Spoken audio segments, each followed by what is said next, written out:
Antes de empezar, quiero pedirte algo con honestidad. Si este contenido te incomoda, si te obliga a pensar distinto, si en algún punto sientes resistencia interna, te agradecería que te suscribas y que te quedes hasta el final.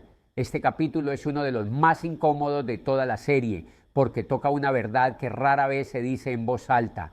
El sistema no está diseñado para que seas rico, está diseñado para que seas predecible. Y entender esa diferencia cambia por completo la forma en la que ves el dinero, el trabajo y tu lugar dentro del juego. La mayoría de las personas cree que el sistema está en contra de los pobres y a favor de los ricos. Esa narrativa es cómoda porque simplifica el problema, crea un enemigo claro, pero no es del todo cierta.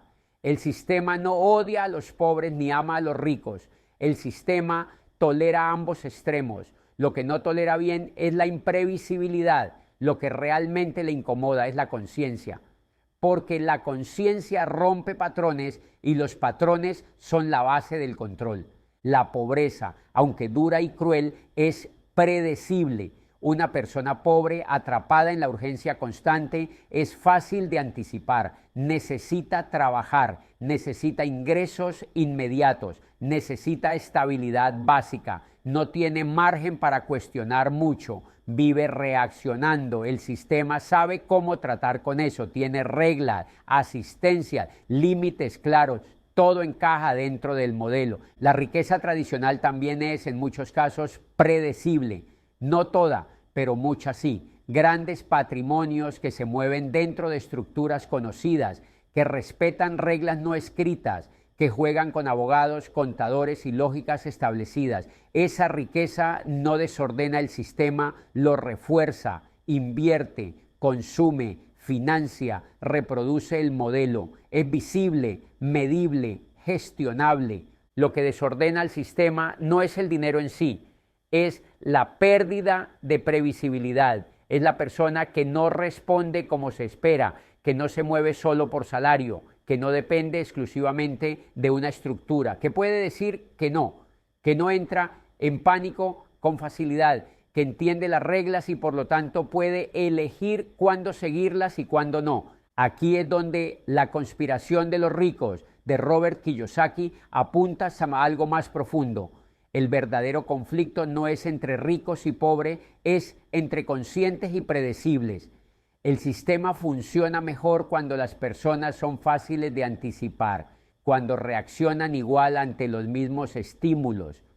Más ingreso, más consumo, más miedo, más obediencia, más presión, menos preguntas. La previsibilidad es oro para cualquier estructura de poder. Permite planificar, permite escalar, permite controlar sin necesidad de fuerza. Una persona predecible no necesita ser vigilada todo el tiempo, se autorregula, se adapta, ajusta sus sueños al marco permitido, aprende hasta dónde puede llegar sin incomodar demasiado.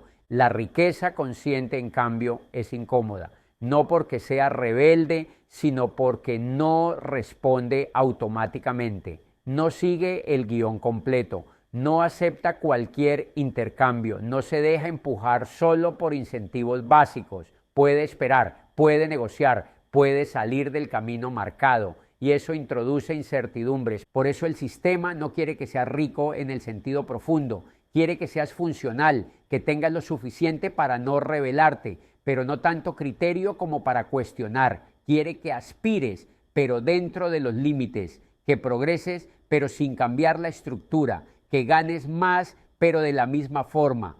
El sistema ama el ascenso predecible, la carrera clara, estudiar, trabajar, ascender, consumir, endeudarse, repetir. Ese camino está perfectamente diseñado, tiene recompensas, castigos y promesas. Y mientras sigas ese recorrido, aunque no seas rico, eres útil, eres medible, eres gestionable. La conciencia rompe esa linealidad, porque una persona consciente empieza a hacer preguntas incómodas, empieza a preguntarse por qué trabaja de cierta forma, por qué gana de una sola manera, por qué consume lo que consume, por qué acepta reglas que nunca eligió. Y esas preguntas no tienen respuestas simples.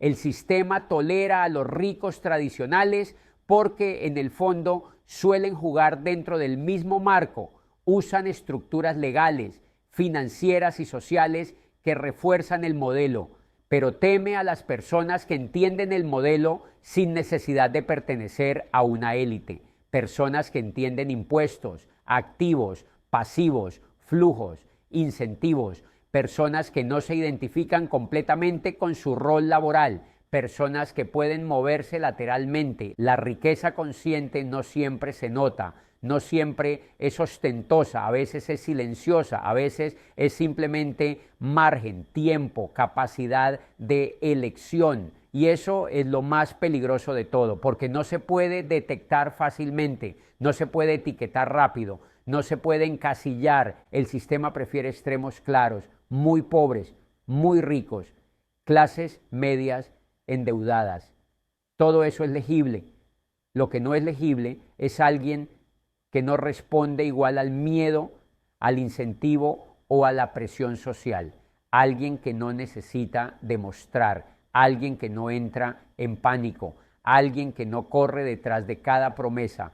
La previsibilidad se construye desde temprano, desde la educación, desde la forma en que se castiga el error y se premia la obediencia, desde la idea de que hay caminos correctos y caminos peligrosos, desde la normalización de vivir para pagar. Todo eso entrena comportamientos repetibles. Una persona predecible no necesita entender el sistema, no necesita saber cómo funciona ni por qué funciona así.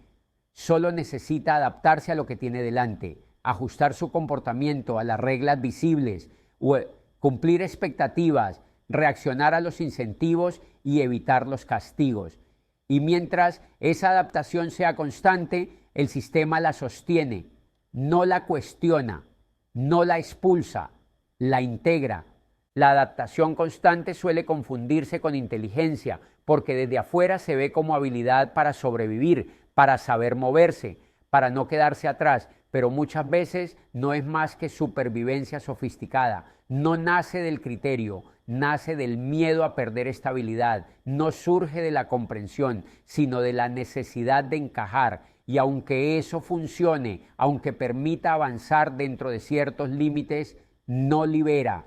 Funciona porque permite seguir adelante sin fricciones graves, permite pagar cuentas, sostener rutinas, cumplir metas externas, pero no libera porque no amplía opciones reales, no reduce dependencia, no construye margen, solo optimiza la permanencia dentro de un marco que no se eligió conscientemente.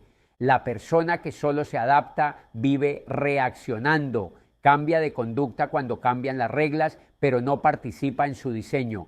Ajusta su vida cuando suben los costos, cuando bajan las oportunidades, cuando el entorno se vuelve más exigente. Y ese ajuste permanente consume energía mental, emocional y vital. Es una carrera silenciosa que nunca termina. Adaptarse sin entender también tiene un costo psicológico. Genera una sensación constante de estar siempre detrás, de tener que ponerse al día, de no poder detenerse, porque cuando no entiendes la lógica del sistema, cualquier cambio se siente como una amenaza. No hay mapa, solo señales sueltas. La inteligencia real, en cambio, no se limita a adaptarse, comprende, observa patrones, anticipa, decide cuándo adaptarse y cuándo no. Y esa diferencia es crucial porque quien entiende puede elegir, mientras que quien solo se adapta siempre responde. Por eso la adaptación constante, aunque efectiva, no libera, mantiene en movimiento, pero no en control, permite sobrevivir, pero no diseñar, y mientras la vida se viva solo como una sucesión de ajustes, seguirá funcionando. Sí, pero dentro de límites que nunca se cuestionaron. La conciencia, en cambio, genera fricción, no necesariamente conflicto abierto, pero sí fricción interna. La persona consciente ya no puede ignorar lo que ve, ya no puede fingir que no entiende, ya no puede volver al piloto automático con la misma comodidad, y esa fricción es el primer paso para dejar de ser predecible. El sistema no castiga directamente la conciencia, no lo necesita, la vuelve incómoda, la aísla, la hace parecer exagerada, innecesaria, peligrosa, porque una persona consciente suele incomodar incluso sin decir nada. Simplemente decide distinto, se mueve distinto, prioriza distinto. La riqueza consciente no se mide solo en dinero, se mide en opciones, en margen, en tranquilidad frente a la incertidumbre, en capacidad de decir que no sin colapsar, y eso no encaja bien en un sistema que necesita reacciones rápidas y decisiones impulsadas por miedo o deseo. El sistema necesita que la mayoría viva al límite justo, no demasiado mal, pero tampoco demasiado bien. En ese punto medio de tensión constante, la gente trabaja, consume y obedece. No tiene tiempo ni energía para cuestionar estructuras profundas. Por eso el sistema no quiere que seas rico en el sentido de independiente, quiere que seas suficientemente cómodo para no rebelarte y suficientemente presionado para no relajarte. Quiere que sigas siendo predecible.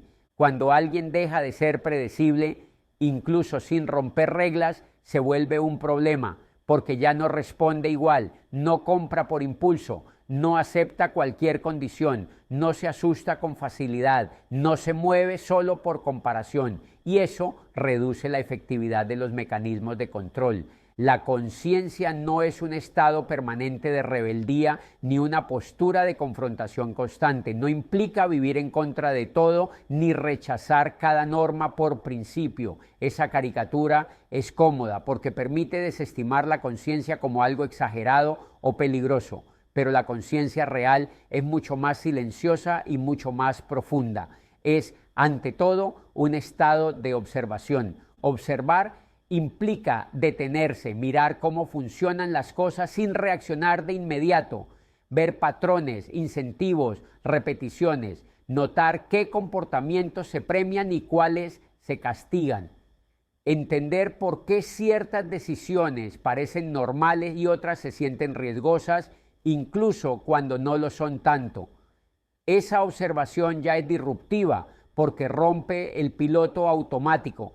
La conciencia también es entendimiento, no aceptar explicaciones superficiales, no quedarse solo con el siempre ha sido así, es conectar causas con efectos, ver la lógica interna del sistema, aunque no siempre sea justa ni cómoda. Entender no te saca del sistema, pero te cambia la posición dentro de él, pasas de ser un ejecutor a ser un intérprete, y sobre todo, la conciencia es elección. Elegir no desde el impulso, no desde el miedo, no desde la costumbre, sino desde el criterio. Elegir implica asumir responsabilidad, implica aceptar consecuencias, implica renunciar a la comodidad de delegar la decisión en una norma externa.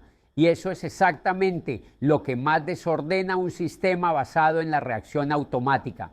Un sistema que funciona por reacción necesita respuestas previsibles: miedo, consumo, obediencia, adaptación. Cuando alguien elige conscientemente, esa cadena se interrumpe, no porque se rompa, sino porque deja de ser automática. El estímulo ya no garantiza la respuesta esperada. Elegir no siempre se nota desde afuera. A veces es una decisión pequeña, casi invisible: no comprar, no aceptar, esperar, cambiar de enfoque, pero esas elecciones acumuladas alteran el comportamiento general, introducen variabilidad. Y la variabilidad es el enemigo natural de cualquier sistema que necesita control. Por eso la conciencia no grita, no protesta necesariamente, no busca destruir, simplemente decide. Y una persona que decide desde la conciencia ya no puede ser tratada como una pieza más que reacciona igual que todas las demás. Se vuelve menos predecible, y eso, sin hacer ruido, es profundamente desordenador.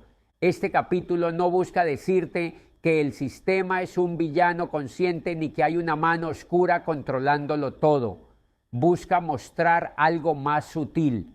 Los sistemas funcionan mejor cuando la mayoría no entiende cómo funcionan, no por maldad, sino por eficiencia. Una persona que entiende ya no es eficiente para el sistema en el mismo sentido, no porque no produzca, sino porque produce bajo sus propios criterios, no porque no consuma, sino porque elige cuándo y por qué, no porque no pague impuestos, sino porque entiende cómo funcionan. El sistema tolera pobres y ricos porque ambos pueden ser integrados en narrativas claras. Lo que teme es a las personas que se salen de las narrativas simples, a las personas que no se definen solo por su ingreso, su cargo o su patrimonio. La conciencia desordena porque rompe la ilusión de inevitabilidad. Muestra que muchas cosas no son así porque sí, sino porque convienen de cierta manera, y cuando eso se ve, ya no se puede desver. Este episodio no busca que te vuelvas paranoico, ni que rechaces todo.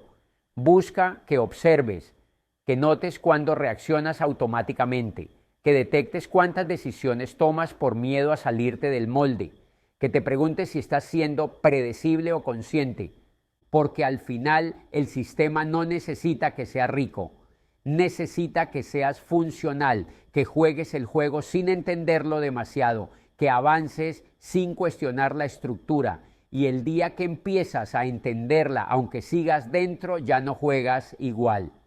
La riqueza consciente no garantiza comodidad constante ni éxito inmediato, no promete estabilidad absoluta ni elimina la incertidumbre. De hecho, muchas veces implica atravesar momentos incómodos, decisiones difíciles y periodos de aparente retroceso, porque elegir con conciencia no siempre coincide con lo que ofrece alivio rápido.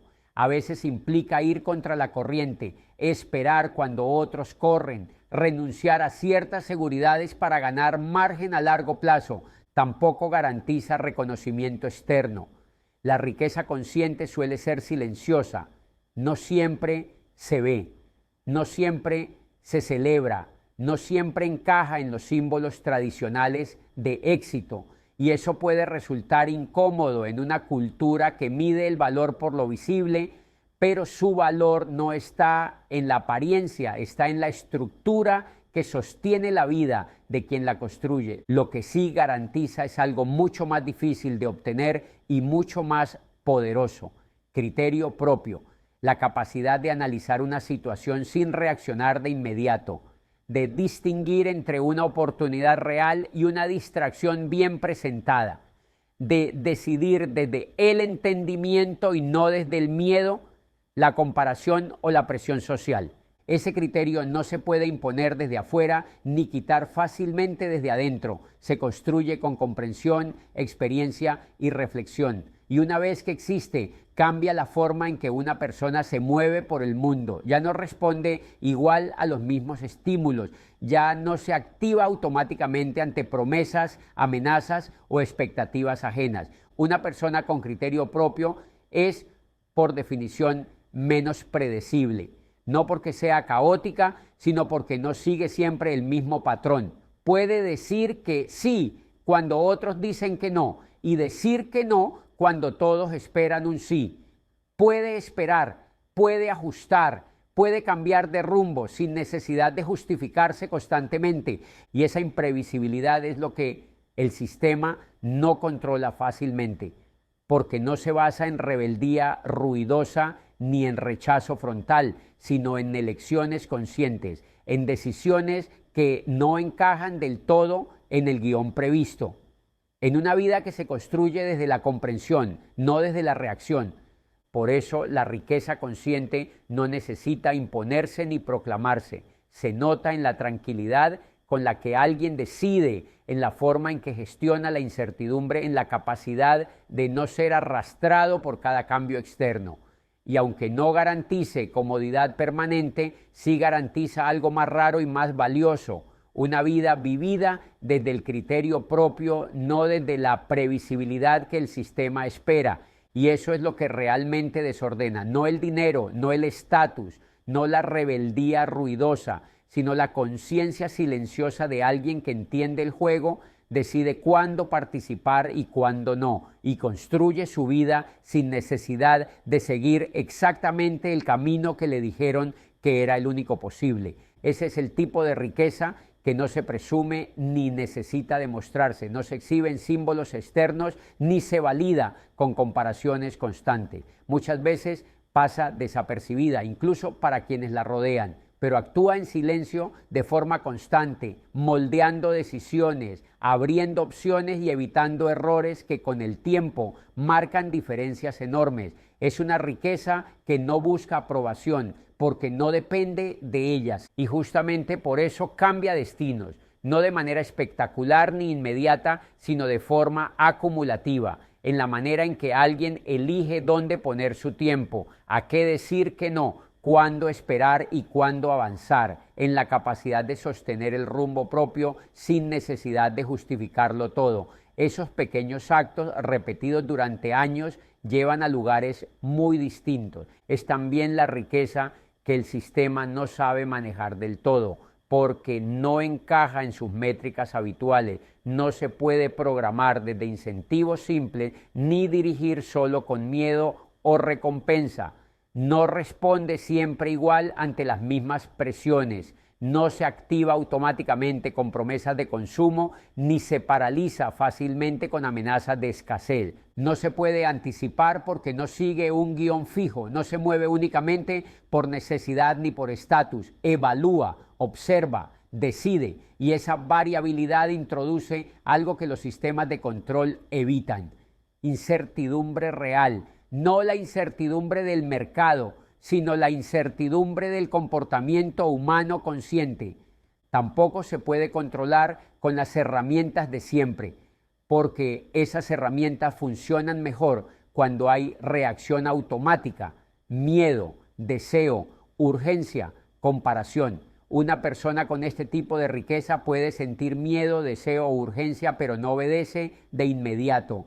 Pasa esas emociones por el filtro del criterio y ese filtro cambia el resultado. Por eso esta riqueza no genera titulares ni se convierte en tendencia. No es masiva, no se replica fácilmente, pero cuando aparece altera el equilibrio, no porque rompa el sistema, sino porque deja de alimentar sus engranajes más básicos.